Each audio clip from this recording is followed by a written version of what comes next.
Bendiciones con todos. Tema 4. Las verdades de la palabra de Dios. Hoy, los discípulos reunidos en Jerusalén. Y utilizamos Hechos capítulo 1, versículo del 12 al 26, que dice lo siguiente. Entonces los discípulos regresaron a Jerusalén desde el monte llamado de los Olivos, que está cerca de Jerusalén, camino a un día de reposos, como a 1.2 kilómetros.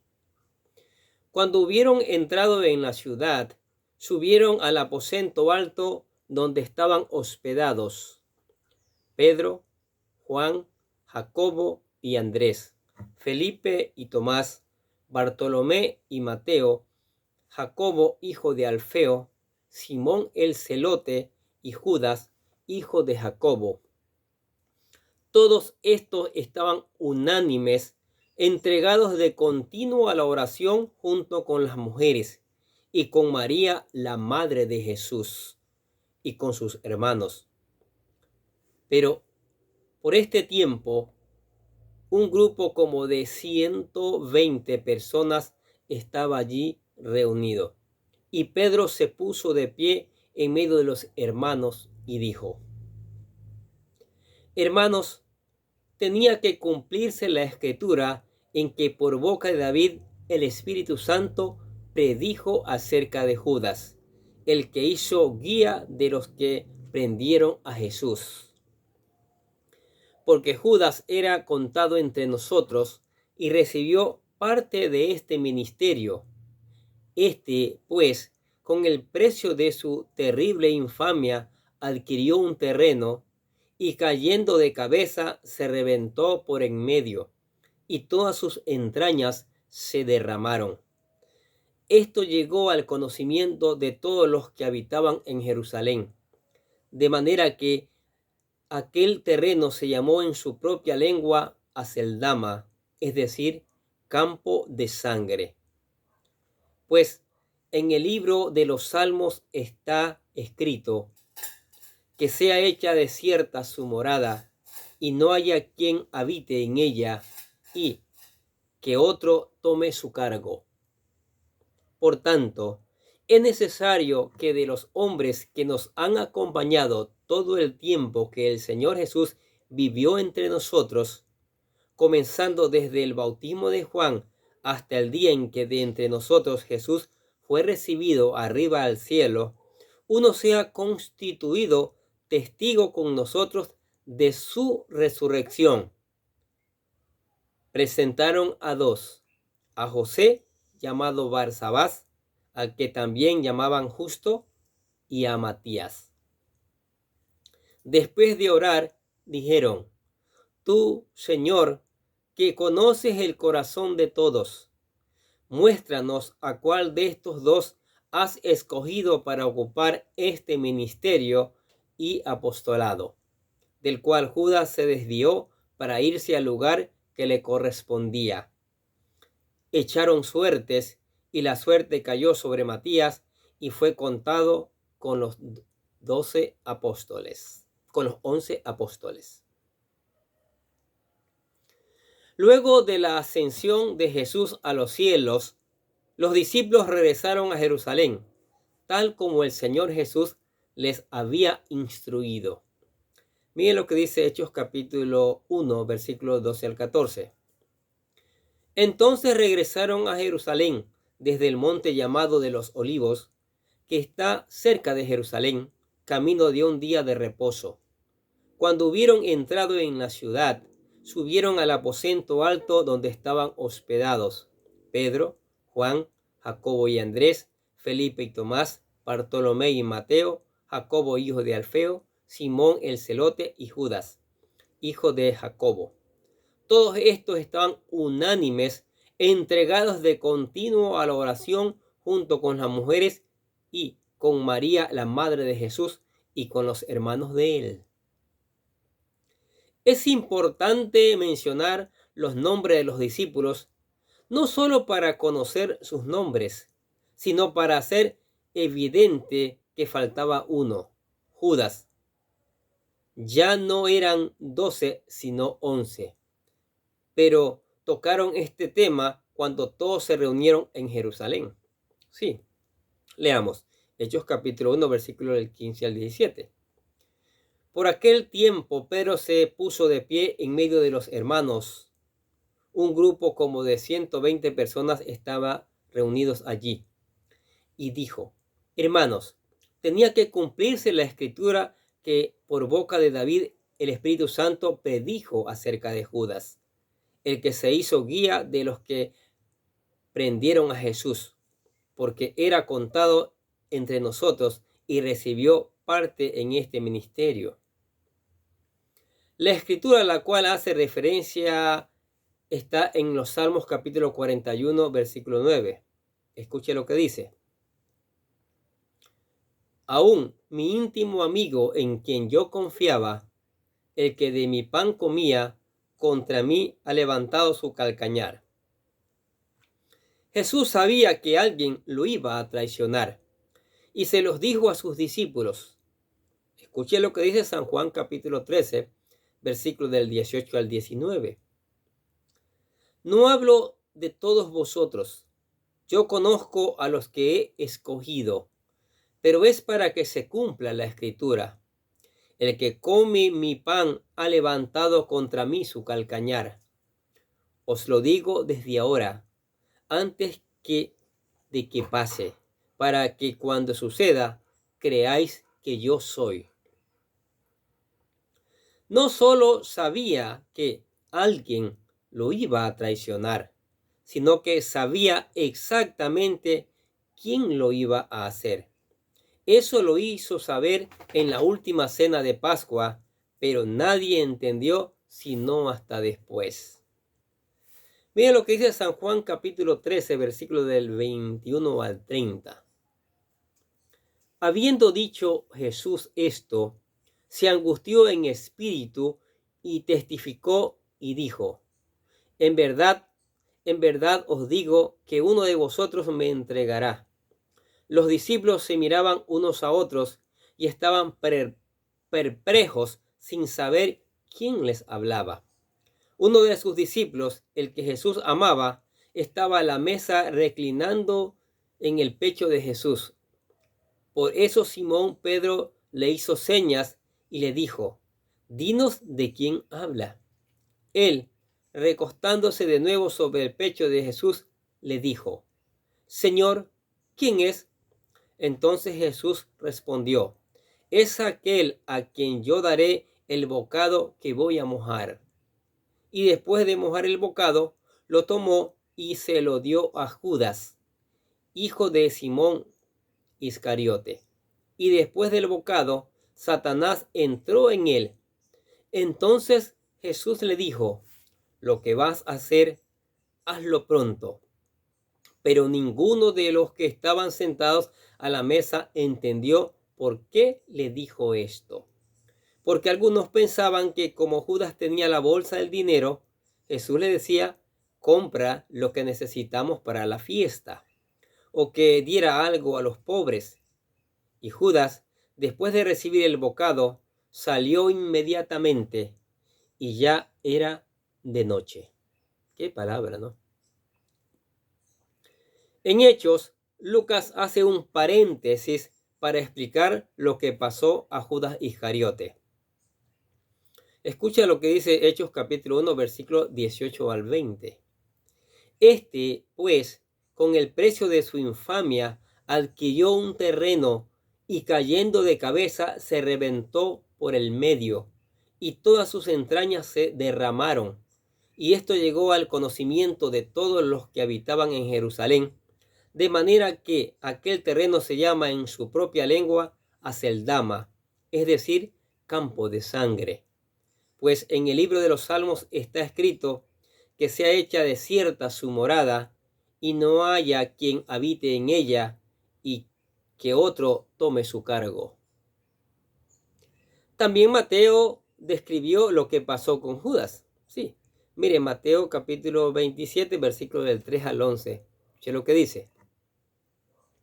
Entonces Judas, el que le había entregado, viendo que Jesús había sido condenado, sintió remordimiento y devolvió las 30 piezas de plata a los principales sacerdotes y a los ancianos, diciendo: he pecado entregando sangre inocente.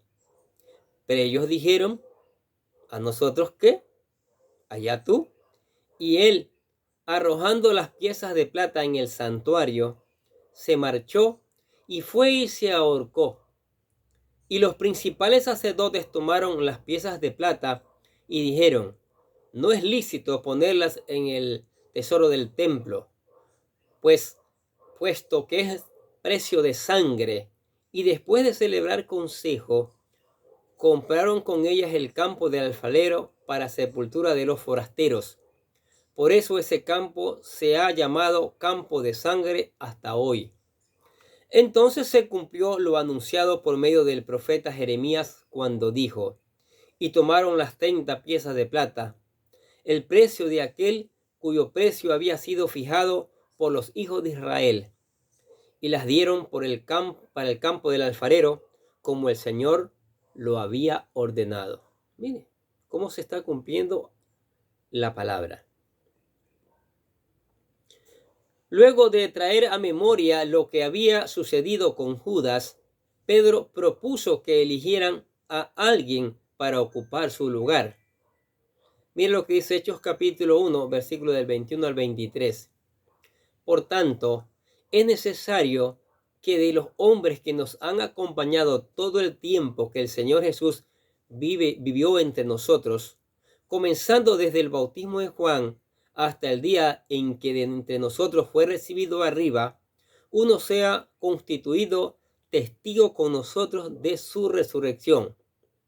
Presentaron a dos: a José, llamado Barsabás, a quien le llamaban Justo, y a Matías.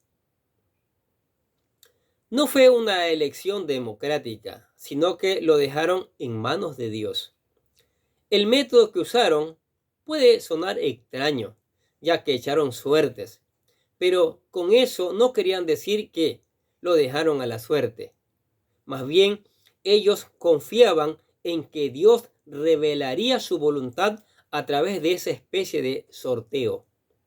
De forma similar como el sumo sacerdote usaba las piedras de Urín y Tumín escondidas en el pectoral. Leamos lo que dice Éxodo capítulo 28, versículo 30. Y pondrás en el pectoral del juicio Urín y Tumín, para que estén sobre el corazón de Aarón cuando entrare delante de Jehová, y llevare siempre a Aarón el juicio de los hijos de Israel sobre su corazón delante de Jehová. Números capítulo 27, versículo 21. Y él estará delante de Eleazar el sacerdote, y a él preguntará por el juicio de Urín delante de Jehová. A su palabra saldrán y a su palabra entrarán, él y todos los hijos de Israel con él y toda la congregación. Ahora, volvemos a Hechos capítulo 1, versículo 24 al 26. Escuche. Y habiendo orado, dijeron: tú, Señor, que conoces el corazón de todos, muéstranos a cuál de estos dos has escogido para ocupar este ministerio y apostolado, del cual Judas se desvió para irse al lugar que le correspondía. Echaron suertes y la suerte cayó sobre Matías y fue contado con los 11 apóstoles. Mire cómo es la voluntad de Dios. Lo curioso es que a partir de este momento no vuelve a mencionarse más a Matías. Sin embargo, hay una mención de los 12 apóstoles al final de Apocalipsis, cuando se describe la Nueva Jerusalén, y tal vez eso explica la necesidad de que hubiera 12 apóstoles en lugar de 11.